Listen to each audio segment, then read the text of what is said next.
யோவான் எழுதின சுவிசேஷம் 19ஆம் அதிகாரம் வசனங்கள் 29, 30. காடி நிறைந்த பாத்திரம் அங்கே வைக்கப்பட்டிருந்தது. அவர்கள் கடற்காளானை காடியிலே தோய்த்து ஈசோப்பு தண்டில் மாட்டி அவர் வாயினிடத்தில் நீட்டி கொடுத்தார்கள். இயேசு காடியை வாங்கின பின்பு முடிந்தது என்று சொல்லி தலையை சாய்த்து ஆவியை ஒப்பு கொடுத்தார். அமர்ந்திருந்து கண்களை மூடி அப்படியே ஜெபிக்கலாமா? ஸ்தோத்திர ஆண்டவரே, உம்மை துதிக்கிறேன்ப்பா, உமக்கு நன்றி செலுத்துகிற ஆண்டவரே. அப்பா, the moment you gave up your life, எதற்காக இந்த பூமியில வந்தீரோ அதை நிறைவேற்றின அந்த தருணம், இந்த நொடி பொழுது அப்பா, உம்மை நாங்கள் ஸ்தோத்திரிக்கிறோம். 1000 நாவுகள் போதாத ஆண்டவரே, நீங்க எங்களுக்காக செய்ததுக்கெல்லாம் நாங்கள் நன்றி சொல்லணும்னா எங்களால் முடியுமான்னு கூட தெரியல ஆண்டவரே. ஏன் இசப்பா எங்க மேல உங்களுக்கு இவ்வளவு அன்பு, ஜீவனை கொடுக்கிற அன்பு, எங்களை சிநேகிதராய் பார்க்கிற அன்பு. நீர் சொல்லுகிறவர் மாத்திரமல்ல, நான் அன்பு செலுத்துக்கிறேன், நான் அன்பு கூறுகிறேன் அப்படின்னு சொல்லுகிறவர் மாத்திரம் அல்ல, நீங்க அதை செயலிலே செய்து முடித்தவரும் நீங்க தான். You are a God who speaks, you are a God who does. இந்த நாளில் இந்த 6வது வார்த்தையை நாங்கள் தியானிக்கும் பொழுது ஆவியானவர் எங்களுக்கு இடைப்பட்டு அப்பா வேதத்தில் உள்ள ரகசியங்களை காணும்படிக்கு எங்கள் கண்களை நீர் திறந்தருளுவீராக. இயேசு கிறிஸ்துவின் மூலம் ஜெபிக்கிறோம் ஜீவனுள்ள நல்ல பிதாவே, ஆமென். ஹல்லேலூயா, ஹல்லேலூயா. கையெல்லாம் தூக்கி ஹல்லேலூயா சொன்னீங்கன்னா கொஞ்சம் தூக்கம் தெளியும். ஹல்லேலூயா. இன்னும் சத்தமா hallelujah. It is finished. Service முடியல. யாரை எஞ்சி போவானா? இன்னும் ஒரு வார்த்தை இருக்கு, இன்னும் நிறைய இருக்கு. I'm talking about the 6th word on the cross. God says, Jesus said, it is finished. முடிந்தது. ஆமென். ஒரு அழகான எபிரேய வார்த்தை உண்டு, டெட்டலஸ்டாய் அப்படின்னு. சும்மா தான் சொல்லி பாருங்களேன், டெட்டலஸ்டாய். சத்தமா வாயில வருதோ வரலையோ சொல்லி பாருங்க, டெட்டலஸ்டாய். மிட்டாய்ன்னு சொன்னா சொல்றாங்கம்மா, டெட்டலஸ்டாய்ன்னு சொல்ல. டெட்டலஸ்டாய் அப்படினா it is finished. ஆண்டவர் நமக்காக பேசுகிறவர் மாத்திரமல்ல, ப்ராமிஸ் பண்றவர் மாத்திரமல்ல, வாக்குத்தத்தம் செய்ததை நிறைவேற்றி முடிப்பவரும் அவரே. ஆமென். ஒரு 5 காரியங்கள் இந்த முடிந்தது அப்படின்னு சொல்றதற்கு அர்த்தம் உள்ளதா இருந்தது. என்னெல்லாம் முடிஞ்சது அப்படின்னு சொல்லி நீங்க பார்த்தீங்கன்னா, முதல் விஷயம் நான் சொல்றேன், it is paid in full. அப்படின்னா நீங்களும் நானும் வாங்கின கடனை யாரோ ஒருத்தர் கொடுத்துட்டாருன்னா எவ்வளோ சந்தோஷமா இருக்கும். இன்னும் நிறைய கடன் வாங்குவோம், அப்படிதானே? யாரோ கொடுக்குறாங்க, நம்ம வாங்கி தான் பார்ப்போமே. இன்றைக்கு கடன் பிரச்சனையில் இருக்கிறவங்களுக்கு நல்லா தெரியும், இந்த பாரம் தெரியும் உங்களுக்கு. எவ்வளவு கடனில் இருக்கிறீங்களோ, யாராவது ஒருத்தர் வந்து உங்க பேங்க்ல இருந்து உங்களுக்கு ஒரு லெட்டர் வருது, your debt has been paid in full. நீங்க இனிமே எதுவுமே கொடுக்க வேண்டாம், உங்களுக்காக வேற யாரோ ஒருத்தர் கொடுத்து முடிச்சிட்டாருன்னு சொன்னா உங்களுக்கு எவ்வளவு மகிழ்ச்சியா இருக்கும். That is the meaning. It is paid in full. Amen. ஒரு சில பாடல்களை 5 விஷயத்துக்கு 5 பாட்டு வச்சிருக்கிறேன். ஏன்னா உங்களை தூக்கத்துல இருந்து எழுப்பணும். அதனால பாட்டு பாடினீங்கன்னா எழும்பிடுவீங்க, அப்படிதானே?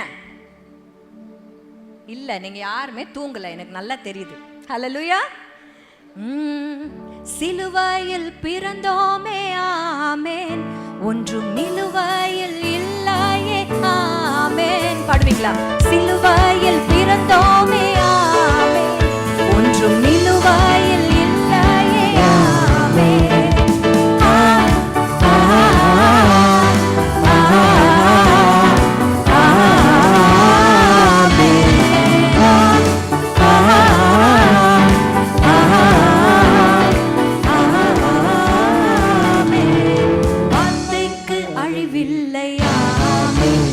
அவை எல்லாமே செயலாகுமாமே, அவர் வார்த்தைக்கு அழிவில்லையாமே, அது எல்லாமே செயலாகும்.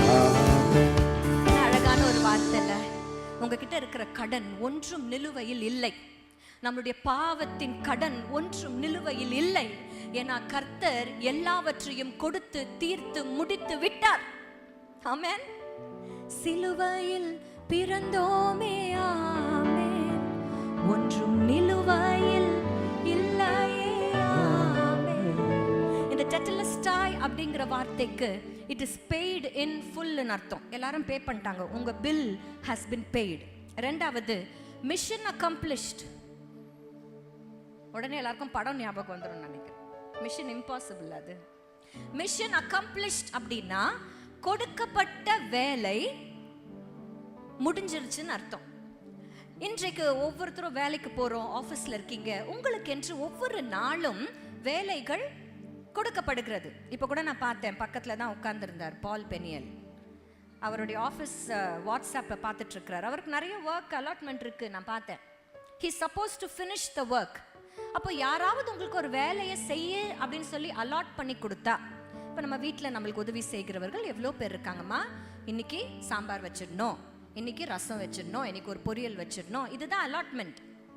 அவங்க செஞ்சு முடிச்சுட்டு போயிட்டாங்கன்னா இட் இஸ் ஃபினிஷ்டுன்னு அர்த்தம்.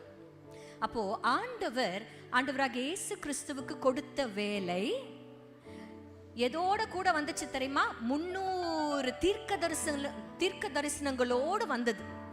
எல்லாமே நிறைவேறி முடிந்தது. சொல்லுங்க, முடிந்தது. தீர்க்க தரிசனம் நிறைவேறும், கர்த்தர் சொன்ன வார்த்தை நிறைவேறும். தீர்க்க தரிசனம். நீங்க தான் பாடணும். இப்போ ஜீசஸ் மரிக்க தான் போறார், ஆனா அந்த சந்தோஷத்தோட கூட பாட போறோம் நம்ம. ஆமென். பாடுவீங்களா என் கூட? தீர்க்க தரிசனம் நிறைவேறும், கர்த்தர் சொன்ன வார்த்தை நிறைவேறும். தீர்க்க தரிசனம் நிறைவேறும், கர்த்தர் சொன்ன. கரங்களை தட்டி மிகுந்த ஆனந்த சந்தோஷம், ஆனந்த சந்தோஷம், எல்லையில்லா பேரின்பம். மிகுந்த ஆனந்த சந்தோஷம், எல்லையில்லா பேரின்பம். Okay, so first is paid in full. உங்க பில்லு செட்டில் ஆயாச்சு. Number 2, mission accomplished. கர்த்தர் சொன்ன வார்த்தை தீர்க்க தரிசனங்கள் எல்லாம் நிறைவேறி, சொல்லுங்க, முடிந்தது. மூன்றாவது இட் இஸ் finished அப்படின்னு சொல்றது வெற்றியின் அடையாளம். எல்லா பாவத்தின் மேலையும் சாபத்தின் மேலையும் கர்த்தர் வெற்றி சிறந்தார். The war between the good and the bad. சத்ருவுக்கும் இயேசு கிறிஸ்துவுக்கும் இடையிலே இருந்த யுத்தம் நடந்து முடிந்தது. ஆண்டவர் சத்ருவின் தலையை அவர் நசுக்கி விட்டார். ஆமென். இன்னைக்கு சொல்லுங்க, 2 பேர் சண்டை போடுறாங்க, ஒருத்தர் காலி. So the whole இந்த முழு யுத்தமுமே முடிஞ்சு போச்சு. இந்த போராட்டம் முடிஞ்சு போச்சு. ஆமென். அதனால தான் நம்ம பாடுறோம்ல, வெற்றி கொண்டார் பரித்து, வெற்றி கொண்டார் பரித்து, கோடும் வேதாளத்தை சங்கரித்து முறித்து, பத்ராசன கிறிஸ்து தரித்து, பாடுபட்டு தரித்து முடித்தார். வெற்றி கொண்டார் பரித்து. நீங்க பாடுங்க, வெற்றி கொண்டார் பரித்து, கோடும் வேதாளத்தை சங்கரித்து முறித்து, பத்ராசன கிறிஸ்து மரித்து, பாடுபட்டு தரித்து முடித்தார். ஆமென், அல்லேலூயா, ஆமென், அல்லேலூயா. மகத்துவ தம்பராவரா, ஆமென், அல்லேலூயா. ஜெயம் ஜெயம் ஆனந்த ஸ்தோத்திரா. அப்போ எல்லா பாவத்தின் மேலையும் பாதாளத்தின் மேலையும் சாபத்தின் மேலையும் கர்த்தர் வெற்றி சிறந்தார். சத்ருவுக்கும் அவருக்கும் இருந்த போராட்டம் முடிவுக்கு வந்தது. இயேசு கிறிஸ்து ஜெயித்து விட்டார். ஆமென். அப்போ என்னெல்லாம் சொன்ன? Paid in full, it has been bill settle ஆயாச்சு. ரெண்டாவது, கர்த்தருடைய வார்த்தை அக்கம்ப்ளிஷ் ஆயாச்சு. மூன்றாவது, இது வெற்றியின் குரல். நான்காவது, this is the final sacrifice. ஆண்டவராக இயேசு கிறிஸ்துவினுடைய கடைசி இந்த மரணத்துக்கு முன்னாடி வரைக்கும் ஆடுகளும் மாடுகளையும் அவர்கள் தொடர்ச்சியாக பலி செலுத்திட்டே வந்தாங்க. ஆனா ஒரே பலியாக, the one and final sacrifice ஆக, இதுக்கு மேல வேற எந்த பலியும் தேவையில்லை ஏன்னா ஆண்டவர் ஒரே பலியாக ஒரே தரம் பலியிடப்பட்டதனால் என்றென்றும் பூரண படுத்தினிரே. ஒரே தரம் பலியிடப்பட்டதனால் என்றென்றும் பூரண படுத்தினிரே. உம்மாலே வெல்கின்றோம் ஆசாரியரே, எங்கள் பிரதான ஆசாரியரே. ஆமென். ஒரே தரம் பலியிடப்பட்டது. that is the final sacrifice. எல்லா பலிகளுக்கும் முடிவு. ஆமென். ஐந்தாவது, என் தேவன் எல்லாவற்றையும் சுமந்து தீர்த்து முடித்து விட்டார். நீங்களும் நானும் இனி சுமக்க தேவையில்லை. It is a time of rest. அதனால தான் நம்ம பாடணும், எனக்காக யாவும் செய்து முடிக்கும் என் தேவன் நீர் இருக்க. எனக்காக அவர் சுமந்துட்டாருங்க, எனக்காக அவர் பலி ஆயிட்டாருங்க, என் சார்பில் அவர் பலி ஆயிட்டாரு. இனி நான் சுமக்க தேவையில்லை. இந்த 5 காரியங்களும் முடிந்தது. Number 1, it has been paid in full. முடிஞ்சிருச்சு, பில் செட்டில் பண்ணியாச்சு. நம்பர் 2, கர்த்தருடைய தீர்க்க தரிசனங்களும் அவருடைய வார்த்தைகளும் நிறைவேறி முடிந்தாயிற்று. 3வது, சத்ருவுக்கும் இயேசுவுக்கும் இருந்த போராட்டம் முடிவாயிற்று. 4வது, ஒரே பலி, he is the final sacrifice. இதுக்கு மேல பலி கிடையாது, பலியிடப்படுகிறது, முடிந்தாயிற்று. 5வது சொல்றேன், it's a call to rest. நீங்களும் நானும் ஓய்ந்திருக்கலாம், ஏன்னா கர்த்தர் எங்களுக்காக யாவையும் செய்து முடிச்சிட்டார். ஆமென். அப்ப இனிமே நான் எதுவுமே செய்வேனாமா?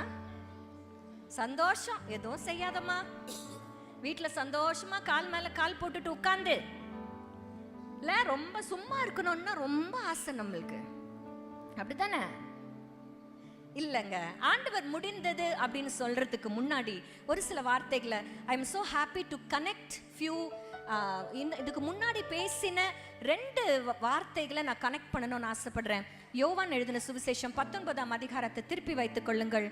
யோவான் 19:28 வசனத்துல, அதன் பின்பு எல்லாம் முடிந்தது என்று இயேசு.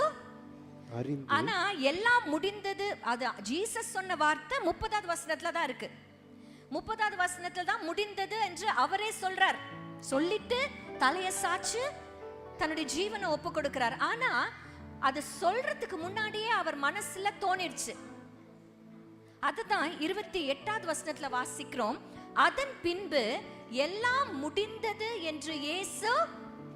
அப்ப அவருடைய சிந்தையில வந்துருச்சு, இன்னும் வாயில வரல. வாயில வந்துருச்சுன்னா மறிச்சிருவார். ஆனா முதல்ல எங்க வந்தது? நம்மளுக்கு கூட இது அப்படியே ஆப்போசிட். நம்மளுக்குலாம் சும்மாவே பேசிடுவோம், யோசிச்சுலாம் பேசுறது கிடையாது. அதான் திங்க் பிஃபோர் யூ ஸ்பீக்னு சொல்லுவாங்க, பார்த்துருக்கீங்களா? நம்மளுக்கு இங்க வேலையே செய்யாது, இங்க மட்டும்தான் வேலை செஞ்சுன்னே இருக்கும். கட கட கட கட கடன்னு பேசி எல்லாத்தையும் அப்படியே சிந்த விடுறது, அப்புறம் அள்ள முடியாது. Amen. But look at Jesus. Look at Jesus. He brought it into his mind first. அது மைண்ட்ல வருவதற்கு ஒரு காரணம் உண்டு. எப்ப தெரியுமா அது அவர் மைண்டுக்கு வந்துச்சு? இத்தனை மணி நேரம் தொங்கிட்டு இருக்கிறாரு. He knew the moment of his death. எப்ப முடிஞ்சது அப்படின்னு அவர் வாயில சொல்றாரோ அப்ப மறிச்சிருவாரு. ஆனா அவர் மைண்ட்ல முதல்ல வந்தது எப்போ தெரியுமா? அதன் பின்பு. எதன் பின்பு? முன்னாடி வசனத்தை பாருங்க, என்ன வருது தெரியுமா? ஆண்டவர் தனக்கு அன்பாயிருந்த சீஷன் கிட்ட யாரை ஒப்பு கொடுக்கிறாரு? ஒப்படைக்கிறாரு. அம்மாவை ஒப்படைக்கிறார். அம்மா கிட்ட யாரை ஒப்படைக்கிறாரு? சீஷனை ஒப்படைக்கிறாரு. இன்றைக்கு நான் சொல்றேன், there is responsibility given to each other. புரியுதா உங்களுக்கு? ஒரு பொறுப்பை ஆண்டவர் தாய்கிட்டயும் கொடுக்கிறாரு, ஒரு சீஷன் கிட்டயும் கொடுக்கிறாரு. இந்த பொறுப்பை அவர் ஹேண்ட் ஓவர் பண்ணினதுக்கு அப்புறமா, ஒரு பொறுப்பை இன்னொருத்தர் கிட்ட அதை கொடுத்ததுக்கு அப்புறமா முடிஞ்சிச்சு அப்படின்னு அவர் அறிந்து, தாகமா இருக்கிறேன், I would like to connect what Bruce Lee Anna spoke, தாகமா இருக்கிறேன் அப்படின்னு சொல்லிட்டு அதுக்கப்புறம் தான் சொல்லி முடிந்ததுன்னு சொல்லி தன் ஜீவனை ஒப்பு கொடுக்கிறார். இன்னைக்கு நான் சொல்றேன், பிஃபோர் எல்லாம் முடியறதுக்கு முன்னாடி ரெஸ்பான்சிபிலிட்டிஸ் என்று கர்த்தர் நமக்கு வைத்துட்டு போறாரு. சும்மா இருக்கிறதுக்கு இல்லை. இன்னைக்கு நான் ஏசப்பா எனக்கு எல்லாம் செஞ்சு முடிச்சிட்டாரு, நான் ஒன்றும் செய்ய தேவையில்லை அப்படின்னா நீங்க நினைக்கிறது தப்பு. ஏன்னா ஆண்டவர் முடிய போகுது நினைச்சாரு. எப்போ தெரியுமா? when he realized responsibilities have been given. இன்றைக்கு நான் சொல்றேன், மரியாளை பார்க்கும் பொழுது ஆண்டவர் இந்த உலகத்துக்கு வந்து அவர் பிறந்து வளர்ந்து, I could only connect Mary with the past and the present. ஏற்கனவே நடந்து முடிஞ்சது, இப்போ நடந்து கொண்டிருக்கிறத என்னால மரியாளோடு கூட ஒப்பிட முடிகிறது. ஆனா யோவானோடு கூட ஒப்பிடுகிறது என்ன தெரியுமா? இனிமேல் நடக்க போகிறது.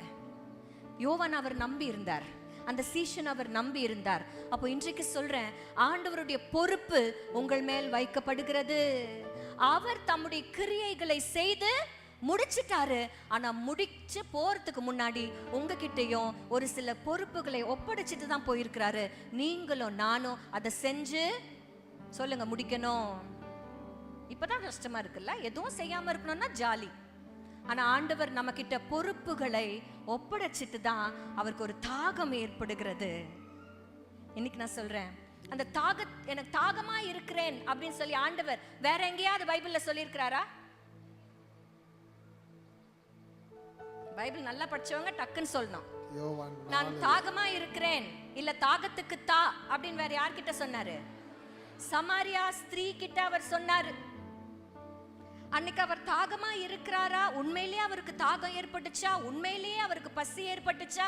நம்மளுக்கு தெரியாது. ஆனா ஆண்டவர் அழகான ஒரு வார்த்தையை சொல்வார். யோவான் 4:34, யோவான் 4:34, இயேசு அவர்களை நோக்கி, நான் என்னை அனுப்பினவருடைய சித்தத்தின்படி செய்து அவருடைய கிரியையை முடிப்பதே என்னுடைய, அதுதாங்க அவருடைய தாகம், அதுதாங்க பசி. அவர் சித்தத்தை செய்யணும், சித்தத்தை செஞ்சு முடிக்கணும்னா அதே தாகத்தை அதே பசிய உங்ககிட்ட பொறுப்பா கொடுத்துட்டு தான் அவர் போயிருக்கிறார். உங்களுக்கும் அவர்கிட்ட ஏற்பட்ட பசி இருக்கணும், உங்களுக்கும் அவர்கிட்ட ஏற்பட்ட தாகம் இருக்கணும். ஆமென். அதனால தான் பாடுறோம்ல, சித்தம் செய்யணுமே செய்து முடிக்கணுமே, சித்தம் செய்யணுமே செய்து முடி, பாடுங்கள, சித்தம் செய்யணுமே, சித்தம் செய்யணுமே செய்து முடிக்கணுமே, சித்தம் செய்யணுமே செய்து முடிக்கணுமே. அப்ப நல்லா தெரிஞ்சுக்கோங்க, ஆண்டவர் முடிக்கிறாருன்னா நீங்களும் நானும் ஆரம்பிக்கணும்னு அர்த்தம். பக்கத்துல பார்த்து சொல்லுங்க, ஆண்டவர் முடிக்கிறாருன்னா கொஞ்சம் குலுக்கி அவங்கள கொஞ்சம் எழுப்பி அவங்க கையை பிடிச்சி நல்லா குலுக்கி, இன்னும் ஒரே ஒரு இதுதான் சர்மன் தான் இருக்குது, கொஞ்சம் முழிச்சுக்கோங்க அப்படின்னு சொல்லிடுங்க. This is a very important responsibility. பக்கத்துல பார்த்து சொல்லுங்க, ஏசு சாமி முடிக்கிறாருன்னா நம்ம ஆரம்பிக்கணும், அவர் செய்ததை நம்ம செய்யணும். யோவான் எழுதின சுவிசேஷம் 12ஆம் அதிகாரத்தினுடைய 14ஆம் அதிகாரத்தினுடைய 12ஆம் வசனத்தை வாசிக்கலாமா? யோவான் 14:12. மெய்யாகவே மெய்யாகவே நான் உங்களுக்கு சொல்லுகிறேன், நான் என் பிதாவினிடத்திற்கு போகிறபடியினால் என்னை விசுவாசிக்கிறவன் நான் செய்கிற கிரியைகளை தானும் செய்வான். இவைகளை பார்க்கிலும் பெரிய கிரியைகளையும் செய்வான். யாருங்க இது? யார் செய்ய போறது? எத்தனை பேர் சொல்றீங்க நான் செய்ய போறேன்? யாரு தெரியுமா ஆண்டவர் சொல்றாரு?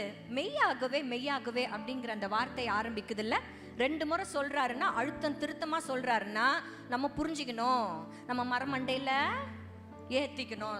கரெக்ட் ஆண்டி, சரியா சொல்றீங்க, நம்ம மரமண்டையில ஏத்திக்கணும். நான் சொல்றேன் மெய்யாகவே மெய்யாகவே அப்படின்னா இங்கிலீஷ்ல ஒரு அழகான வார்த்தை நான் வாசிச்சேன், it is a timeless truth அர்த்தம். காலம் கடந்த சத்தியம் இதுதான். என்ன தெரியுமா சொல்றாரு? நான் எங்க அப்பா கிட்ட போறேன், என்னை விசுவாசிக்கிறவன் நான் செஞ்ச கிரியையை செய்வான், என்னை பார்க்கிலும். ஆண்டவர் செய்த கிரியைகள் என்னங்க? ஆண்டவர் என்ன செஞ்சார்? இதை வாசிச்ச உடனே உங்களுக்கு என்ன தோணுது? அவர் குருடர்களுக்கு பார்வையை கொடுத்தார், செவிடர்களுக்கு கேட்க வச்சாரு, முடவர்களை நடக்க செஞ்சாரு. இதெல்லாம் நானும் செய்வேனா? இதெல்லாம் நானும் செய்யணுமா? இன்றைக்கு சொல்றேன், அவனுக்கு ஆவியானவருடைய வரம் அளிக்கப்பட்டிருக்கிறது. எல்லாரும் அற்புதம் செய்யணும்னு அவசியம் இல்லை, கரெக்டா? எல்லாருக்கும் தீர்க்க தரிசன வரம் கிடையாது, எல்லாருக்கும் எல்லாமே இல்லை. அவனுக்கு ஆவியானவர் பகிர்ந்தளிக்கிறார். அப்போ நல்லா தெரிஞ்சுக்கோங்க, ஏசப்பா செய்ததை நம்ம செய்யணும்னா அவர் செய்த அற்புதத்தை நம்ம செய்யணும், அவர் செஞ்சத அந்த எல்லா அற்புதங்களையும் நம்ம செய்யணும்னு இல்லை. That is not the meaning. இன்றைக்கு நான் சொல்றேன், ஒரு வசனத்துக்கு முன்னாடி போங்களேன், 11வது வசனத்தை பாருங்களேன். நான் பிதாவிலும் பிதா என்னிலும் இருக்கிறதை, எல்லாரும் எடுத்து வாசிக்கிறீங்களா? யோவான் 14:11. நான் பிதாவிலும் பிதா என்னிலும் இருக்கிறதை நம்புங்கள், அப்படி இல்லாவிட்டால் என் கிரியைகளின் நிமித்தமாவது என்னை, ஆண்டவர் சொல்றாரு, என்ன தயவு செஞ்சு நம்புங்க, நான் என் பிதாவின் இடத்துல இருந்து வந்திருக்கிறேங்கிறத நம்புங்க. அப்போ அவர் கிரியைகளை பார்த்து அவர் மேல் நம்பிக்கை வருது. அவரை நம்புகிறவர்கள் அவர் கிரியைகளை செய்வார்கள். புரியுதா? It starts with the work of Jesus. அதனால வர ஃபெய்த். இப்போ இந்த ஃபெய்த் என்ன பண்ணுது? திருப்பியும் கிரியைகளை செய்ய வைக்குது. என்ன தெரியுமாங்க, இன்னைக்கு நீங்களும் நானும் செய்ய வேண்டிய கிரியை என்ன தெரியுமா? அவர் கிரியைகளை செய்யும் பொழுது அவரிடத்துல அநேகம் பேரை இழுத்து கொண்டார், அநேகம் பேர் அவர் மேல் நம்பிக்கை வைத்தார்கள். கரெக்டா? இன்னைக்கு உங்க கிரியை என் கிரியை என்ன தெரியுமா? அநேகரை ஏசப்பா கிட்ட கொண்டு வருகிற கிரியைகள். அது எதுவா இருந்தாலும் ஓகே. நீங்க ஒரு காரியத்தை செய்றீங்கன்னா, நீங்க உங்க வாழ்க்கையை வாழறீங்கன்னா, அநேகர் ஏசப்பாவை தெரிஞ்சுக்கிட்டு அவரை நம்ப ஆரம்பிக்கணும். அப்படிப்பட்ட கிரியையுள்ள வாழ்க்கையை நீங்களும் நானும் வாழணும். புரியுதா? Can you understand? ஆண்டவருடைய கிரியைகளை பார்த்து அவர்கள் மேல் விசுவாசம் வைத்தார்கள். அவரை விசுவாசிக்கிறவர்கள் அவரை போலவே கிரியைகள் செய்வார்கள்னா, ஜீசஸ் செய்த கிரியைகளினால எல்லாரும் அவரை நம்ப ஆரம்பிச்சாங்கன்னா, நீங்களும் நானும் செய்யற கிரியைகளினால, கிரியையுள்ள வாழ்க்கையினால அநேகர் ஏசப்பாவை நம்பணும். ஐயோ அந்த அம்மாவா, யோயோ வாயை திறந்தா மூடவே மூடாது, அதெல்லாம் என்ன கிறிஸ்டியன்னே தெரியல, எம்மா என்ன ஆனாலும் சரி இந்த ஏசப்பா பக்கமே போயிடக்கூடாது அப்படின்னு ஒருத்தர் முடிவு எடுக்கக்கூடாது. அவங்க எப்படிப்பட்டவங்க தெரியுமா? அவங்க இருந்தாலே அவ்வளோ சந்தோஷமா இருக்கும். அவங்கள பார்த்தாலே சர்ச்சுக்கு போகணும் போல இருக்கு. சிஸ்டர், என்னை கூட்டிட்டு போறீங்களா சர்ச்சுக்கு? ஆசையா இருக்கு சிஸ்டர். நீங்க வாழற வாழ்க்கையை பார்த்தா, ஏசப்பா உங்களுக்கு செய்யறதெல்லாம் பார்த்தா, நீங்க இந்த சமுதாயத்துக்கு செய்யறதெல்லாம் பார்த்தா எனக்கே ரொம்ப ஆசையா இருக்கு ஏசப்பா கிட்ட வரணும்ட்டு சொல்லணும். இதுதான் கிரியை உள்ள வாழ்க்கை. ஆமென். சோ ஜீசஸ் செஞ்சதை நம்ம செய்யணும். அதோட அந்த வசனம் முடியல. அதை பார்க்கிலும் பெரிய கிரியைகளை, மேலான கிரியை. இது என்ன கிரியை? ஜீசஸ் செஞ்சதை நம்ம செய்யணும் அப்படின்னா என்ன அர்த்தம்? அநேகரை நம் ஏசப்பா கிட்ட கொண்டு வந்துடணும், எல்லாரையும் ஏசப்பாவை நம்ப வைக்கணும். அப்படிப்பட்ட ஒரு கிரியை நம்ம செய்யணும். அதை விட மேலான கிரியைனா என்ன அங்கிள்? பரலோக ராஜ்யமா? பாடுபடணும், பாடுபடணும். இன்னைக்கு நான் சொல்றேன், ரொம்ப சிம்பிளா சொல்லிட்டு நான் போயிடுறேன். ஜீசஸ்னுடைய மரணத்தின் நிமிஷம் வரையில மேசியா என்று ஒருவர் வருவார், அவர் ஜனங்களை ரட்சிப்பார் அப்படிங்கிறது ஒரு எதிர்பார்ப்பா இருந்துச்சு. என்ன எப்படி இருந்தது? எதிர்பார்ப்பு. It was a promise waiting to be fulfilled. ஆனா என்றைக்கு ஏசப்பா தலைய சாச்சு தன் ஜீவனை ஒப்பு கொடுத்து முடிந்ததுன்னு மரணத்தை சந்தித்தாரோ, இன்னைக்கு நான் சொல்றேன், அதற்கப்புறம் அவர் மரித்து, அவர் உயிரோடு எழுந்து, அவர் பரத்துக்கு ஏறி, அவருடைய ஆவியானவர் நமக்குள்ளே வாசம் செய்வதனால இதெல்லாம் அதுக்கு முன்னாடி நடக்கல, பாத்தீங்களா? ஆனா நீங்களும் நானும் வாழ்ந்து கொண்டிருக்கிற நாட்கள் எப்படிப்பட்டது தெரியுமா? we have greater power.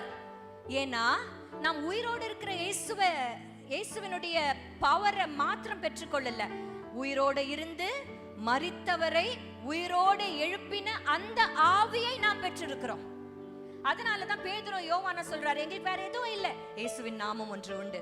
Radhika sister பேசும்போது சொன்னாங்கல்ல, வேற எந்த நாமத்தை ஞாபகம் வச்சுக்கிறோம்? நம்ம வேற எந்த பேருங்க ஞாபகம் வச்சுக்கிறோம்? இந்த உலகத்துல 4 முறை பேசுவோம், விட்டுருவோம். 40 நாள் ஆச்சுன்னா மறந்து போயிடுவோம்.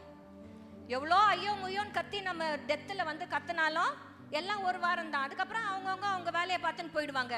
Sometimes we forget even the names.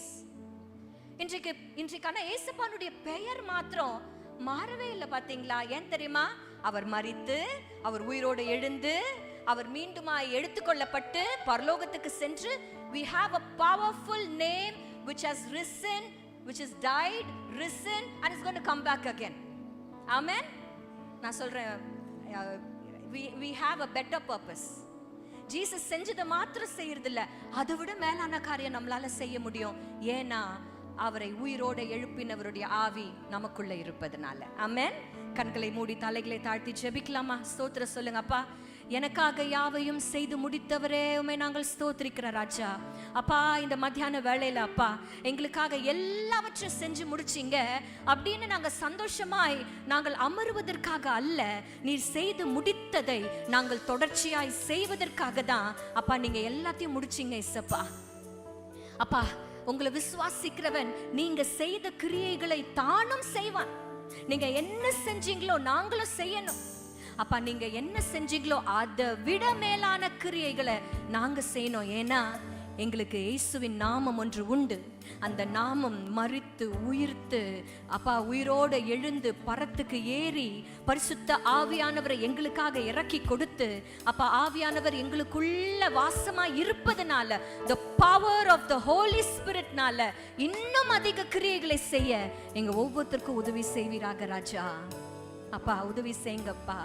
Tetelestai, it is finished. கர்த்தர் நமக்காக யாவையும் செய்து முடிச்சிட்டாரு. ஆனா இன்றைக்கு ஒரு தாகத்தோடு தான் இந்த இடத்தை விட்டு நீங்க போகணும். அப்பா, நீங்க செஞ்சதை நானும் செய்யணும்ப்பா.